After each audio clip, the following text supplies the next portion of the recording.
स्वामी जी, खड़े होने का तरीका, बैठने का तरीका, चलने का तरीका, खाना खाने का तरीका, शौच जाने का तरीका, ये सारे वो तरीके हैं जो बच्चों को बचपन से सिखाए जाते हैं।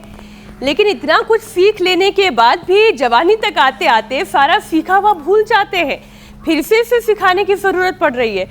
Swami ji, behavioural nutrition studies के मुताबिक माइंडफुल ईटिंग की कमी और फास्ट ईटिंग से कैलोरी इंटेक 20 से 30% तक बढ़ सकता है। इससे वजन और इंसुलिन रेजिस्टेंस भी बढ़ता है। ऐसे में मेटाबॉलिज्म सुधारने और मोटापा कंट्रोल करने के लिए भी स्वामी जी एक सेशन करा दें।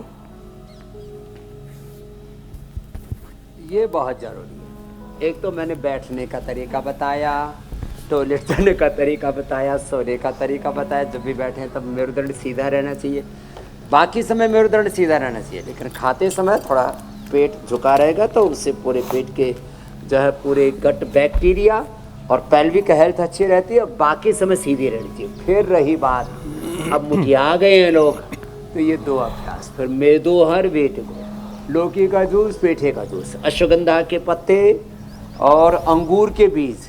अंगूर खिलाना बच्चे को। क्या नाम बाबू आपका?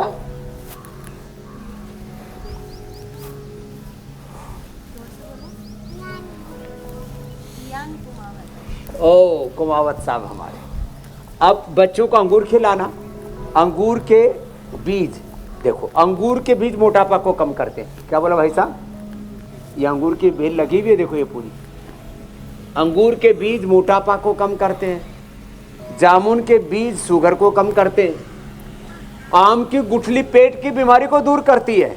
अलग अलग चीज़ों के जो बीज है ना, हमारे यहाँ तो बीज जो है वो अलग अलग प्रकार के बीजों की बहुत महिमा है।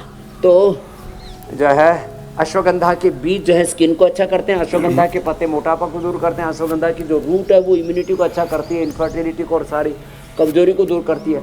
तो ये 2 अभ्यास तो कम से कम बैठ करके, ये 3 अभ्यास लेट करके ओबेसिटी के लिए, अर्धहलासन, पादवृत्तासन और द्विचक्रिकासन, इतना कर लिया ना तो जितने भी भाई बहनों को मोटापा की बीमारी है, गुजराती में बोले तो जो जाड़ा जड़िया थी गी ऐसे ना बता, और उसको कन्नड़ में बोले तो जो डुम्मा डुम्मी और आगे चले गए, मलयालम में उधर तो गुंडा गुंडी हो गए, तो जो ठाड़े ठाड़े तगड़े तगड़ी हो गए हैं, फैटा फैटी हो गए, उनके लिए बहुत जरूरी है ये।